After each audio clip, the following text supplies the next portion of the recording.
Mel Brooks is one of the most enduring comedic icons in America, a rare artist whose career has spanned more than 8 decades, conquering stage, television, and cinema with laughter that seems never to fade.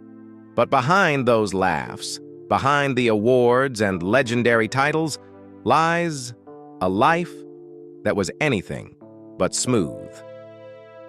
Mel Brooks endured personal failures, long-lasting psychological wounds, and financial as well as professional downfalls that the public has rarely seen.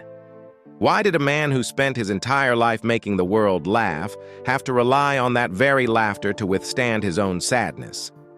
This video does not retell a legend already set in stone.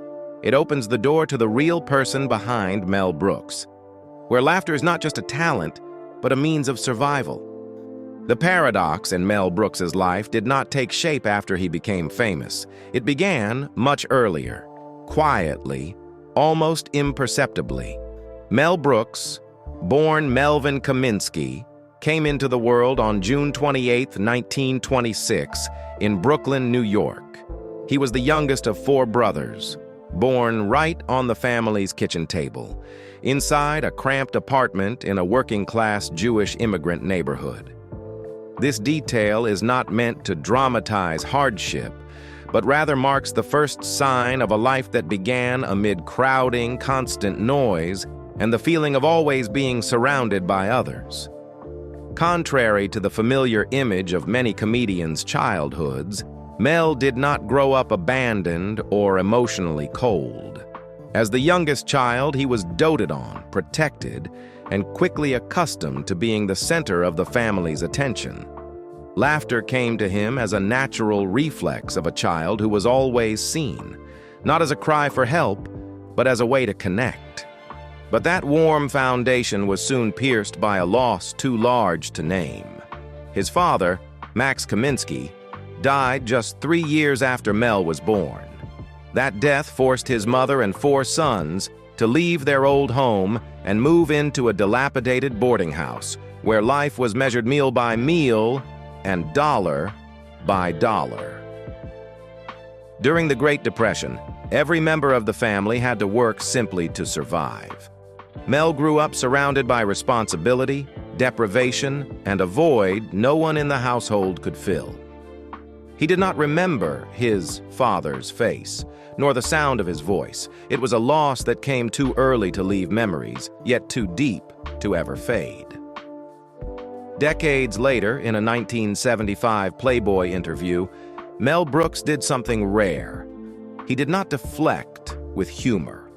He spoke of the pain of never having seen his father and of the longing to be close to a figure that existed only in imagination. When asked about male intimacy in Blazing Saddles, Brooks said, "I can't tell you the sadness, the pain of never having known my father. If only I could see him, touch his face, see if he had eyebrows. Maybe letting the male characters in my films find each other is my way of expressing the longing to find my father and be close to him."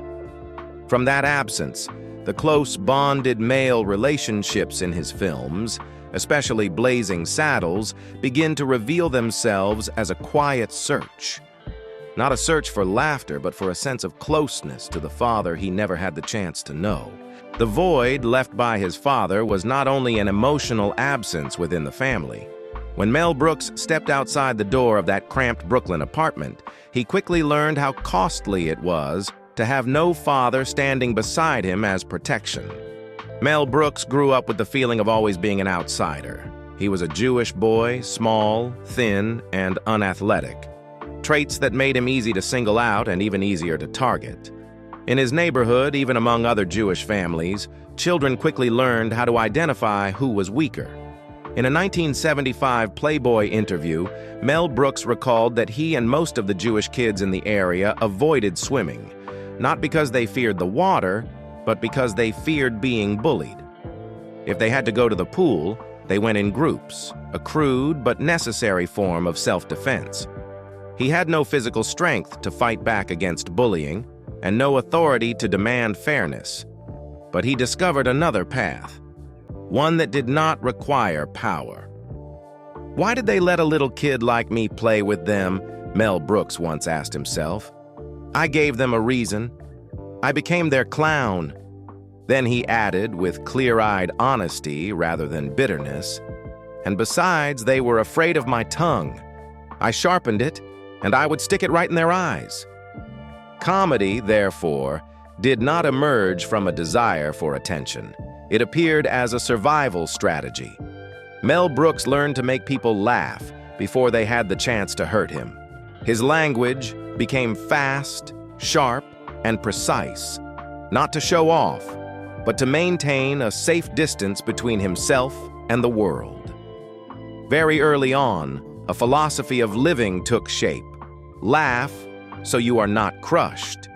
For a Jewish boy growing up within the collective memory of persecution, exile, and loss, laughter was not an escape. It was a conscious form of resistance. History's pain, in Mel Brooks's view, did not have to be answered only with tears. It could also be confronted through intelligent ridicule. When laughter became a weapon of survival, Mel Brooks did not use it merely to shield himself from everyday collisions. He began carrying it as an escape route, a way out of the streets where a skinny boy had once learned how to endure. But that desire did not come from ambition to become a star. It came from a very early moment, a moment Mel Brooks would later call the origin of everything. At the age of 9, his Uncle Joe took Mel to see Ethel Merman in Anything Goes. Joe drove a checkered taxi, and to avoid being spotted by inspectors, young Mel had to lie flat on the floor of the back seat, silent for the entire ride into Manhattan. High up in the balcony of the Alvin Theater, Mel heard Merman's mezzo-soprano voice for the first time, ringing out without a microphone, crashing straight into the vast space of the theater. What he heard was not just music, but the absolute power of the stage. A voice so forceful it made even Cole Porter marvel. At that moment, Mel turned to his uncle and said he would work in show business. It sounded almost ridiculous. In Williamsburg, no one dreamed of Broadway. People pushed carts along 8th Avenue or bent over sewing machines. But that moment planted a marker in the boy's mind. Another world existed, and a voice, if strong enough, could cross any boundary. Mel Brooks did not walk straight into that world. He took a long detour. At 14, he began working in entertainment as a drummer. Music brought him closer to the stage, and during this period, he made a practical decision. He changed his surname from Kaminsky to Brooks. Not to deny his roots, but to make his name fit the profession. Simpler, cleaner, less likely to trigger prejudice before anyone even listened. As he entered his teenage years, Mel gravitated toward the Borscht Belt, working as a waiter at Butler Lodge. By day, he served guests. By night, he stood watching comedians perform, quietly learning the craft from behind the lights. Gradually, he landed small gigs, performing short comedy routines for guests around the swimming pool. Once, Mel packed ice into 2 paper suitcases, pretending to be a desperate salesman, lamenting that he no longer wanted to live, before leaping off the diving board. The crowd cheered when his fedora floated to the surface, until a lifeguard had to jump in and drag him out. The joke nearly ended far worse than he had expected, but it revealed something essential. Mel Brooks was willing to risk himself to hold on to laughter. Then the war intervened. Right after graduating high school, all 4 Brooks brothers joined World War II, and Mel Brooks was no exception. By nature, he was anti-war, but this was a war he believed could not be avoided. For a Jewish man raised within the collective memory of persecution and extermination, putting on a uniform was not an act of heroism, but a sense of self-defense against an evil that was unmistakably real. Ironically, Mel Brooks joined the army to fight anti-Semitism, only to encounter it within the ranks themselves. He was called racial slurs by fellow soldiers, words that reminded him that even while fighting for a just cause, he remained an outsider. That danger was not abstract. When his brother Lenny was forced to parachute from a downed plane, the first thing he did was remove his dog tags marked H Hebrew, out of a very real fear that if captured, he could be sent directly to a concentration camp. In war-ravaged Europe, Mel Brooks marched past bodies piled along the roadside. Young men no different from himself, except they had lost the chance to return home. In that landscape, death was no longer distant. It was a daily presence. To keep from collapsing, Mel fixed his gaze on the horizon and sang songs by Al Jolson. In the Army, he used music and comedy to entertain fellow soldiers, even blasting Jewish music over loudspeakers to drown out Nazi propaganda. For Mel Brooks, this was not performance. It was a way to preserve, for himself and for those around him, a sense of being human. It was during the war that a core philosophy took shape. Mel Brooks understood that Hitler could not be defeated with solemn speeches. Confronting him with seriousness only placed him on equal footing. But if people could be made to laugh at him, that symbolic power would collapse. Laughter, in Mel Brooks's understanding, was no longer mere entertainment. It became a form of dismantling. When the war ended, Mel Brooks continued to do the only thing he knew how to do to survive: make people laugh. He joined traveling theater troupes, performing for soldiers who had just returned home, as if he had never known any other way to live than using laughter to pass through horror. Returning to New York, Mel Brooks found work writing for Sid Caesar, one of television's earliest great stars. It was a job that was both exhilarating and unstable. The writer's room was a place where ideas were wrung dry without mercy, and Caesar's explosive temper kept everything perpetually on edge. Once, simply for complaining about having to work in a smoke-filled hotel room, Mel Brooks was dangled out of a window by Caesar.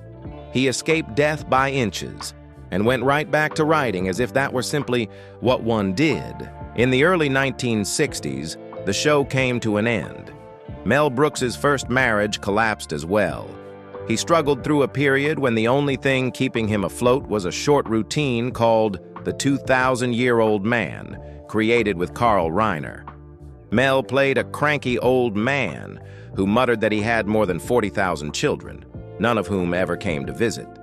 The character, bitter, lonely, both funny and pitiable, quickly lodged itself in the public memory. But at the time, it was not yet success. It was only a sign that Mel Brooks had finally found his voice. It was during this period that pressure began to manifest in his body. Laughter, once a refuge, now became a demand that had to be constantly met. Mel Brooks suffered acute anxiety attacks, vomiting from stress, panicking to the point of running through the streets just to release the adrenaline flooding his system. His body reacted before his mind could understand what was happening. For the first time in his life, Mel Brooks was forced to face a truth he had long avoided. Laughter is not immune to psychological injury. He was working, but he was not at peace.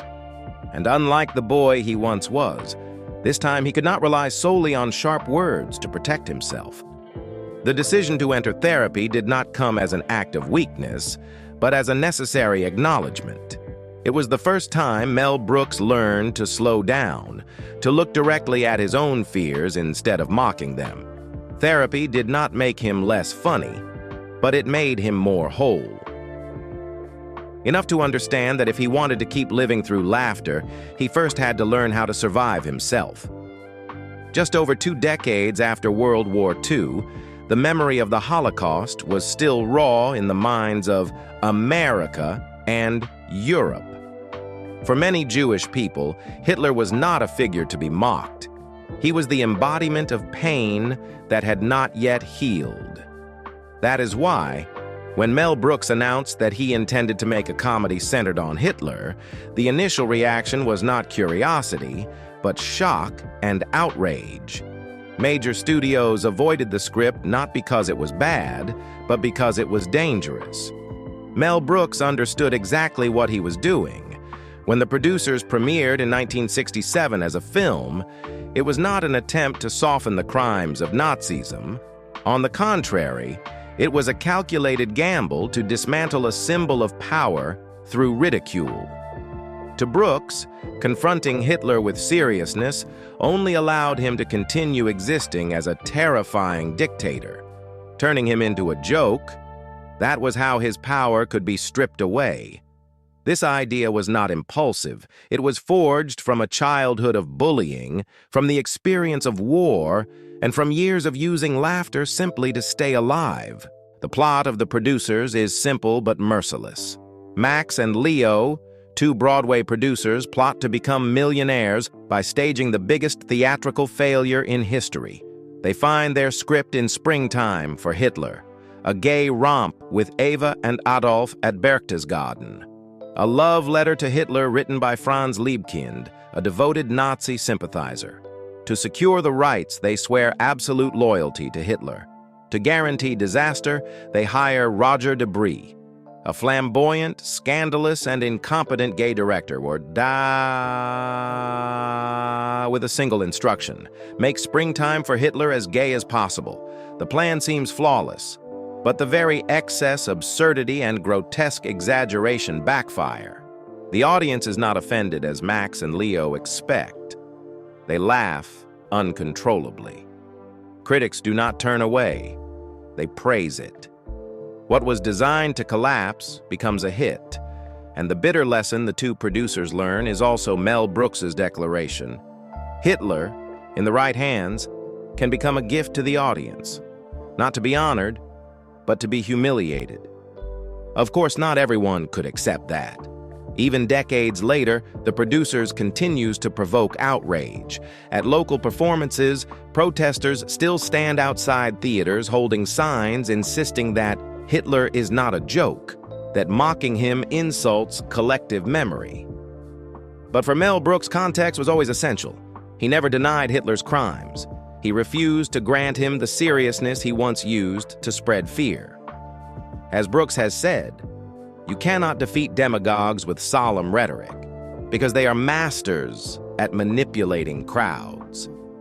But if you make them look ridiculous, you can reclaim power from their hands.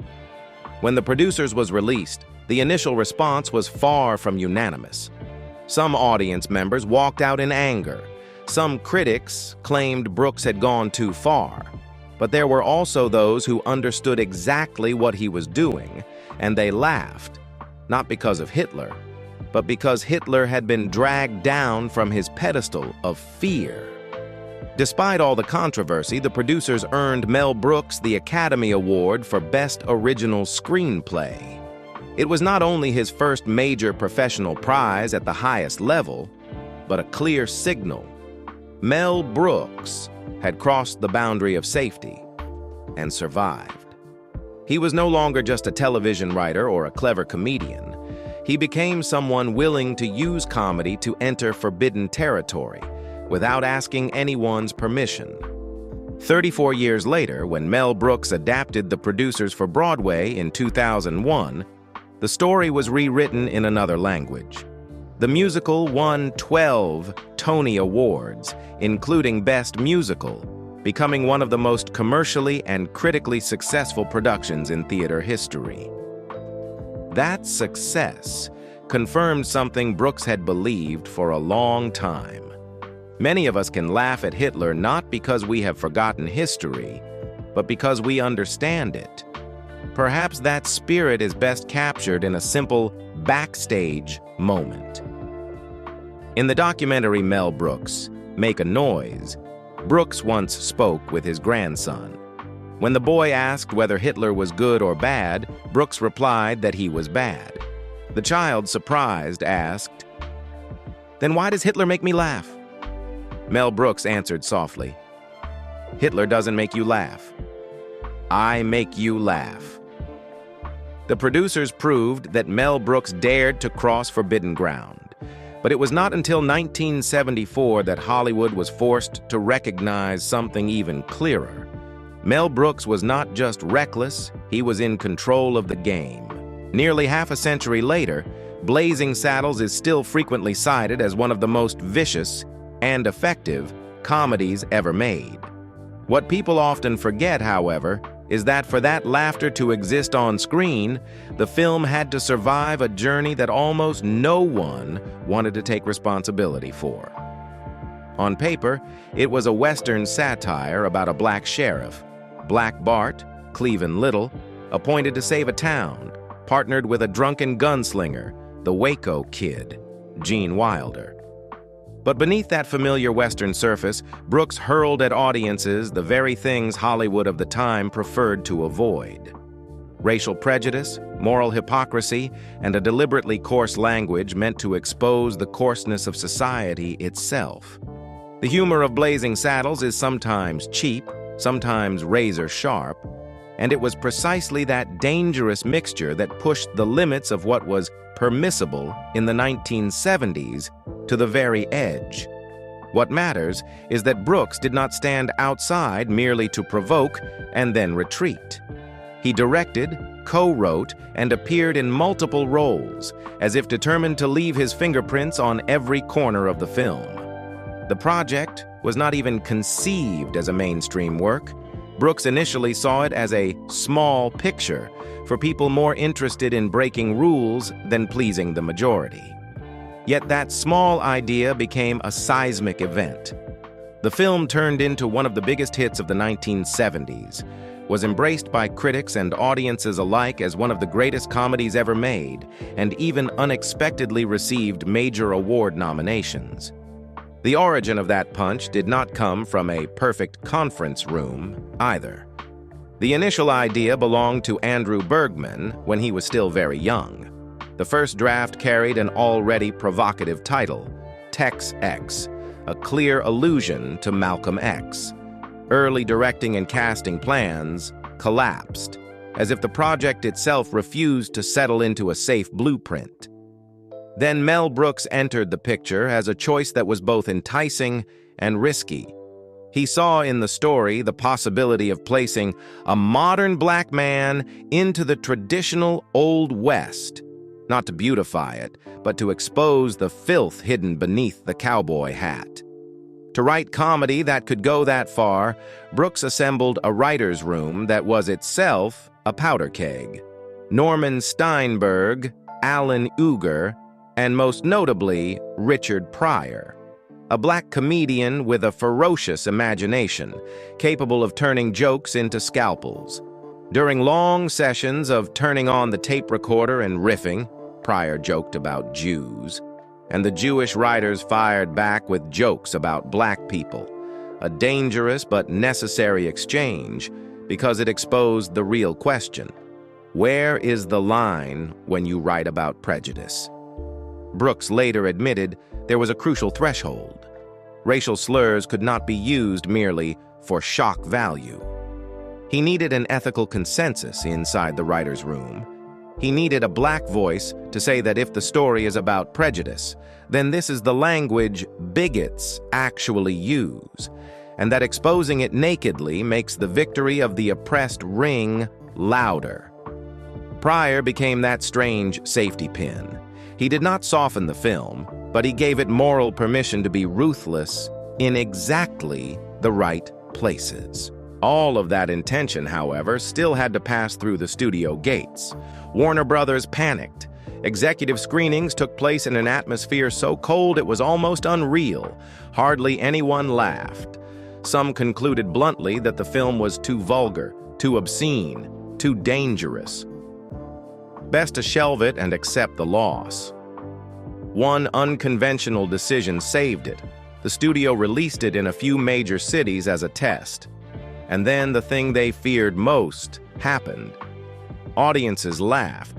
Not polite laughter, but the kind that made the film impossible to bury. What followed was a final tug of war, demands to cut sensitive dialogue, to remove crude details deemed excessive. Brooks listened, took notes, nodded, and once the door closed, tossed those pages into the trash. Blazing Saddles reached theaters largely intact, a declaration that Mel Brooks's power lay not in the fact that he could joke, but in the fact that he would not let anyone take the blade away, once it had been drawn. If Blazing Saddles was a frontal punch, Young Frankenstein was a demonstration of refined control. Instead of destroying a genre, Brooks chose to embrace it. He shot in black and white, recreated the lighting, sets, and rhythm of Frankenstein, 1931, not for cheap parody, but to prove that reverence and mockery could coexist. In Young Frankenstein, every joke rests on a deep understanding of film history, making audiences laugh while realizing he is not joking out of irreverence, but out of mastery over the myths he is touching. The fact that both films were released in the same year was no coincidence. It marked the moment Mel Brooks reached a rare kind of power in Hollywood. The power of someone who did not need to compromise. He could make a film deemed impossible to produce and immediately follow it with a work embraced by critics. He could be crude and refined, chaotic and disciplined, without losing the audience on either side. In 1974, Mel Brooks was not merely at the peak of his career. He redefined the boundaries of American comedy. From that point on, the question was no longer whether he had gone too far. The only question left was, who would be brave enough to go as far as he did? After 1974, Mel Brooks did not fall. But he no longer stood still at the summit either. The twin successes of Blazing Saddles and Young Frankenstein gave Brooks something very few comedy directors ever achieve: autonomy. He could choose his own projects, work the way he believed was right, and ask no one's permission for tone. Yet from that very moment, Brooks's career path began to waver, not because he lost his nerve, but because every step that followed was inevitably measured against the enormous shadow of 1974. For the first time, the man who had challenged the system faced a new opponent, his own past self. Silent Movie 1976 was the first choice in that chain of experiments. A film with almost no dialogue, built as a meta-joke about cinema itself and about Hollywood. Brooks appeared on screen, chasing stars to beg them to act in a silent film, turning silence into the core of the comedy. The idea was bold, clever, and unmistakably personal, but the public response was cautious. The film did not fail, yet it did not create a seismic shock like its predecessors. For someone who had once forced Hollywood to laugh on his rhythm, that quiet carried a different meaning. Audiences were no longer automatically walking beside him. He did not retreat. High Anxiety, 1977, arrived as a professional counterstatement. It was both a tribute to and a parody of Alfred Hitchcock, complete with psychological obsessions, camera angles, editing rhythms, and familiar musical cues. Brooks approached the film with a rare degree of reverence for parody. He even invited Hitchcock himself to watch it. During the screening, Brooks sat beside his idol, waiting for every small reaction. Hitchcock did not laugh. He simply watched, silently, until the film ended, then stood up and left without a word. For Brooks, it was a moment of extreme tension. The fear that he had gone too far, that the joke had crossed the line of respect. Days later, Hitchcock sent him a bottle of wine with a short note expressing approval. The initial silence, it turned out, was not rejection, but acceptance, in a very Hitchcockian way. The film, however, did not receive the same consensus from audiences. Critics saw the sophistication. Part of the public felt Brooks was talking more to himself than to them. That sense of instability becomes even clearer when looking back at Young Frankenstein. Though it was one of his greatest successes, the film also revealed an unusual way Brooks used power. Instead of cheap parody, He shot in black and white, brought back the very production designer who had built the laboratory for Frankenstein, 1931, and recreated the original sets. Brooks did not want audiences merely to laugh. He wanted them to feel that the laughter was built on knowledge and respect for film history. That choice made the boundary between homage and mockery in his work extraordinarily thin, and made his next moves more unpredictable than ever. By History of the World, Part 1, 1981, Brooks seemed to shatter that balance deliberately by expanding the scale to its maximum. Rather than targeting a single genre or myth, he mocked all of human history, from the Stone Age to Rome, from the Inquisition to the French Revolution. The film was chaotic, coarse, packed with jokes that asked no permission, and commercially successful.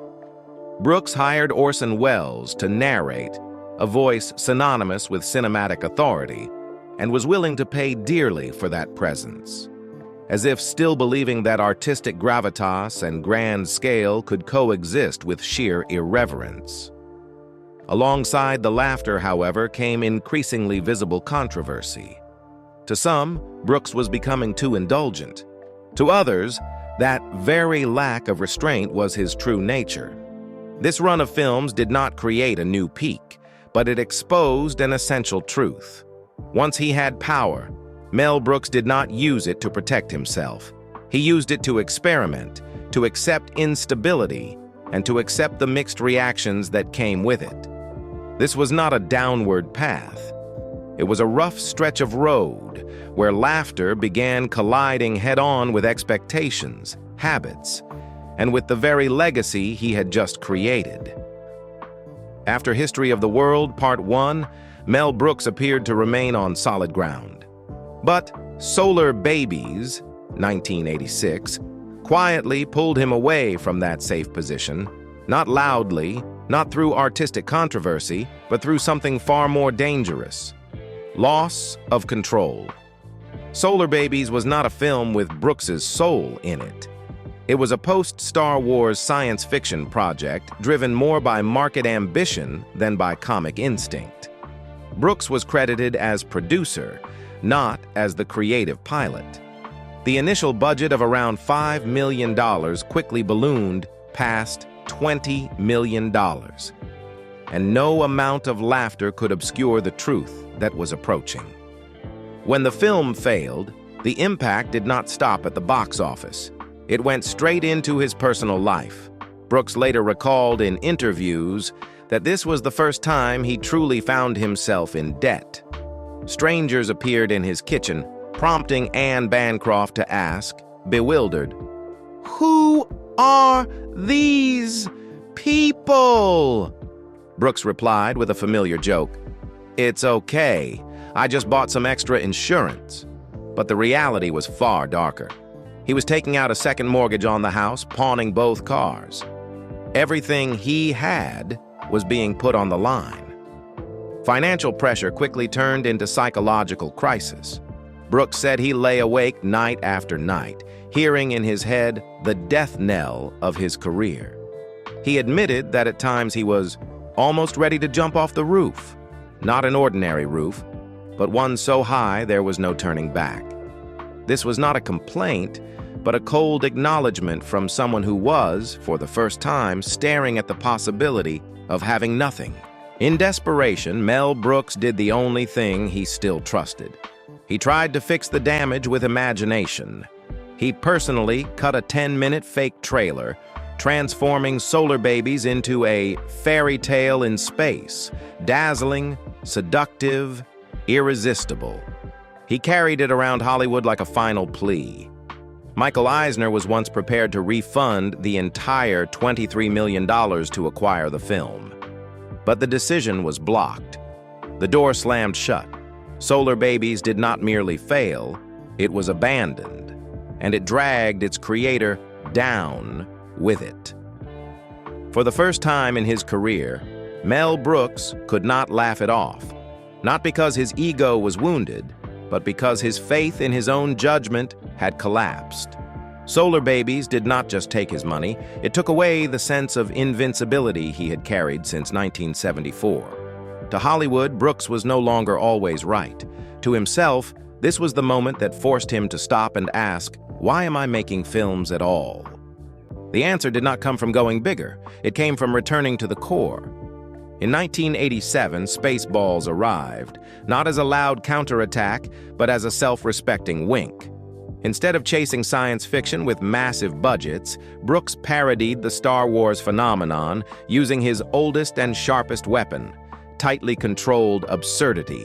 Spaceballs did not need to prove anything to Hollywood, it only needed to remind audiences that Mel Brooks still knew exactly why they laughed. The film was successful enough, not a new peak, but a vital sign of survival. Brooks had found the steering wheel again. But the real revival did not happen in movie theaters. It happened on Broadway, where Mel Brooks had begun as a writer, and where he understood the rhythm of laughter better than anywhere else.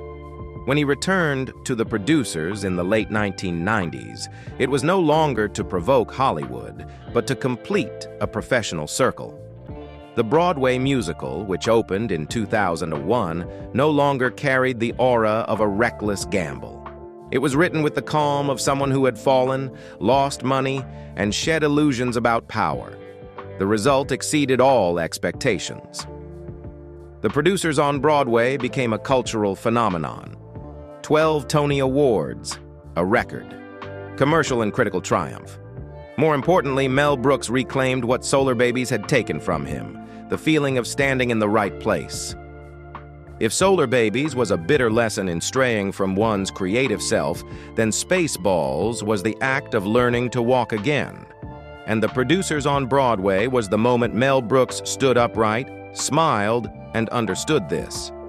He did not need to chase the times. He only needed to know where he stood within them. This was not the return of a victor. It was the rebirth of someone who had learned how to lose without disappearing. Mel Brooks's career never followed a straight line. It was filled with risk-taking, moments of doubt, periods of success intertwined with heavy failure. Hollywood was always a loud, fast-changing place for him, an industry that constantly demanded he reprove his worth. Yet running parallel to that instability, Mel Brooks's married life unfolded along a very different path. While his films repeatedly sparked controversy, pushed boundaries, and divided audiences, Mel Brooks's private life was far less turbulent than his public image suggested. He was not known for high-profile affairs, was not surrounded by personal scandals, and never turned marriage into part of the performance. This contrast, a career in constant motion alongside a relatively stable domestic life, forms a quiet paradox in Mel Brooks's story that is rarely examined. Mel Brooks's first marriage took place while his career was still forming, during years marked by pressure and uncertainty. In 1953, he married Florence Baum, a Broadway dancer outside the comedy world, at a time when Brooks was still a struggling young writer trying to establish himself. They quickly built a family and had 3 children together, entering domestic life far earlier than the level of stability Brooks could realistically provide at that stage. That marriage lasted nearly a decade and ended quietly in the early 1960s, without scandal, without drama. Brooks later acknowledged that they had married too early, at a time when he was simultaneously learning how to be a husband, a father, and a man consumed by the pressure to prove himself professionally. He was not irresponsible, but he lacked time and balance, the two things a young family needs most. The result was not betrayal or a grand tragedy, but 2 people slowly falling out of rhythm under circumstances that overwhelmed them both. The separation did not break Mel Brooks, but it left behind a silent realization that success, even when it arrives, does not automatically guarantee companionship, and that private life cannot be patched together with laughter or constant motion alone. Anne Bancroft entered Mel Brooks's life as a perfect paradox. On one side stood a serious dramatic actress, an Oscar winner, shaped by Broadway discipline and psychological depth. On the other stood a man who had brought fart jokes, singing Hitlers, and merciless mockery to the screen. From the outside, it looked like a union that should never have happened. Yet it was precisely that dissonance that became the strongest foundation of Brooks's private life. They met in the early 1960s, backstage at a television program. Bancroft was at the height of her fame after The Miracle Worker and Two for the Seesaw, a woman admired and approached cautiously by men in the industry. Mel Brooks was the opposite, not cautious at all. He walked straight up to her and introduced himself with a boldness Bancroft later recalled as a loud, aggressive voice coming out of the dark. It wasn't his looks that caught her attention, but his energy, reckless, childlike, and unlike anyone else in the formal world she inhabited. Brooks did not court her in any conventional way. He followed the rhythm of her life awkwardly but persistently, going to William Morris together, turning down random streets, appearing wherever Bancroft had just said she would be. It was a persistence that wasn't invasive, more like the instinct of someone who didn't know how to retreat.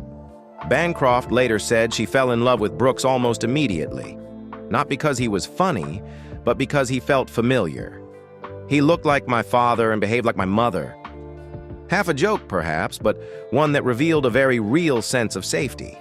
They married in 1964 at New York City Hall without spectacle, without Hollywood mythology. Both had been married before. Brooks brought 3 children from his first marriage to Florence Baum. Bancroft entered the relationship not as a naive beginning, but as a conscious choice. In 1972, they had a son together, Max Brooks, who would later become a writer with World War Z, a work that carries a distinctly Brooksian inheritance. Dark, unsparing, and unafraid to stare directly at fear. What made this marriage different was not that it was perfectly happy.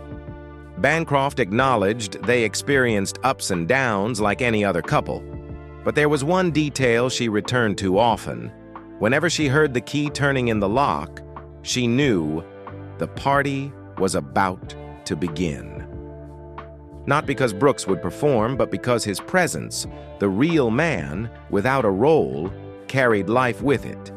To Bancroft, Mel Brooks was not a comedy genius. He was a man who needed to be listened to, who needed to be near someone without having to do anything at all. For more than 4 decades together, they maintained a rare independence in the entertainment world. Bancroft never became a shadow behind her husband's career, and Brooks never turned love into an accessory to fame. They worked together only occasionally. The Elephant Man, 1980, To Be or Not to Be, 1983, enough to show mutual professional respect, but never so much that work consumed their private lives. When Brooks soared, Bancroft did not stand under the spotlight. When he stumbled, she did not withdraw. Anne Bancroft died in 2005 from uterine cancer. For Mel Brooks, it was the greatest silence of his life. There was no joke that followed, no protective layer that still worked. The man who had used laughter to fight war, fascism, failure, and fear was forced, for the first time, to accept a stark truth. Some losses cannot be parodied. In the years that followed, Brooks still appeared, still wrote, still made a noise, but the rhythm was different, slower, less armored, no longer trying to prove anything to the world. His private life was no longer a place to recharge his career, but the only space where he allowed himself to exist without a role. And perhaps that is the deepest paradox of Mel Brooks.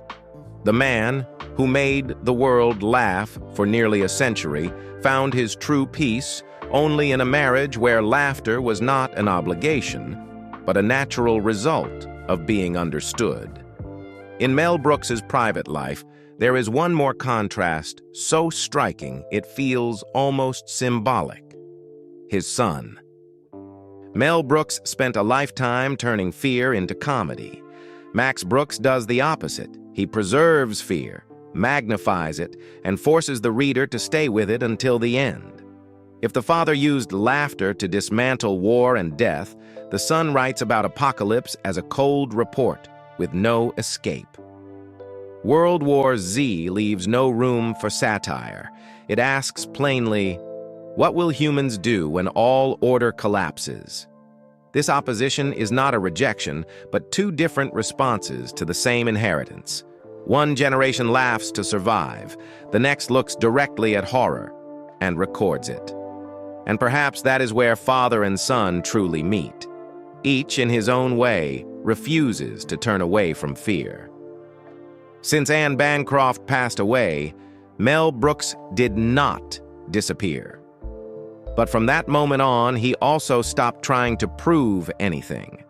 There was no need for another creative milestone, no need for a new peak to validate himself.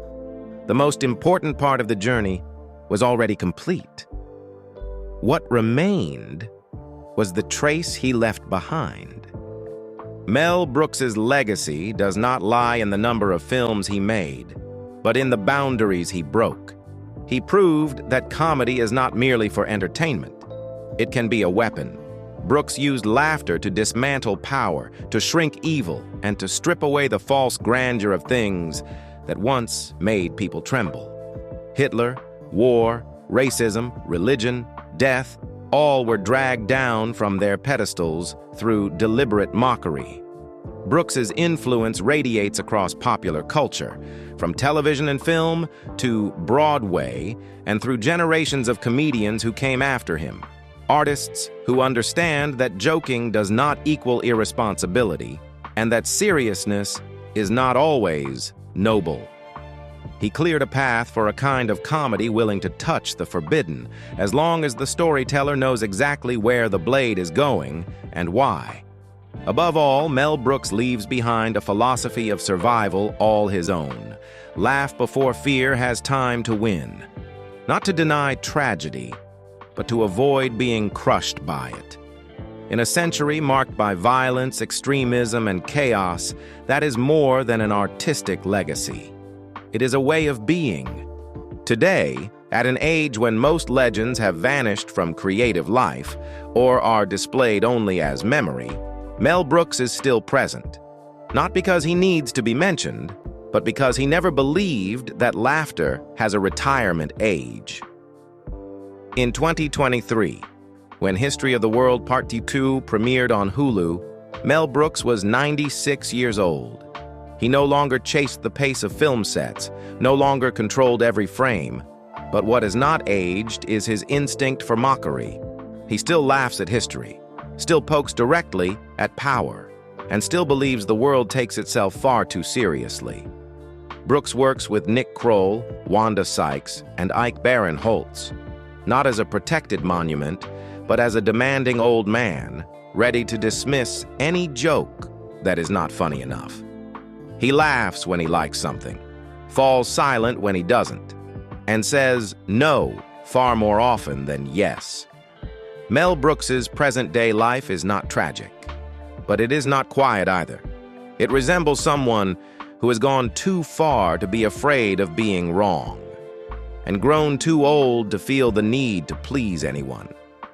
If there is one thing he still does every day, it is not to add more history. It is to keep making history a little less frightening by laughing at it. Mel Brooks's life is not a sequence of achievements to be memorized. It is a life that has been fully tasted. He tasted everything a person might long for: fame, creative power, enduring love, respect. And he also tasted everything a person usually fears: war, loss, failure, emptiness, loneliness. Very few people get to live a life with such range, and even fewer remain clear-headed enough to pass through it without losing themselves. What is remarkable about Mel Brooks is not that he turned tragedy into comedy. It is that he understood tragedy so deeply that he no longer feared it. He did not laugh to deny pain. He laughed because he faced it directly and decided that fear would not be allowed to control his life. At every stage, when life tilted off balance, Mel Brooks found his equilibrium not through force, not through moral posturing, but through intelligence. An intelligence that understands this. Power fades, history repeats. Humans continue to make the same mistakes. And therefore, laughter is the only thing that keeps us from turning to stone in the face of reality. There are people who live an entire lifetime without ever truly living. And then there are people like Mel Brooks who live long enough, deeply enough, intensely enough to understand that being able to laugh and to make others laugh while fully grasping the cruelty of the world is not escapism. It is a form of wisdom. Perhaps that is why, looking back, Mel Brooks's life does not leave a sense of regret. It leaves the feeling of a life lived, the kind many only dare to dream about. And if anything remains after all of it, it is not the echo of laughter. It is the lightness of someone who has passed through the highest and lowest extremes of life and still kept his optimism, without bitterness, without remorse. Every life contains pain and tragedy. But not everyone finds a way to smile while facing them. If you value stories told with this kind of emotional depth, consider subscribing to the channel so we can continue listening to stories like these together.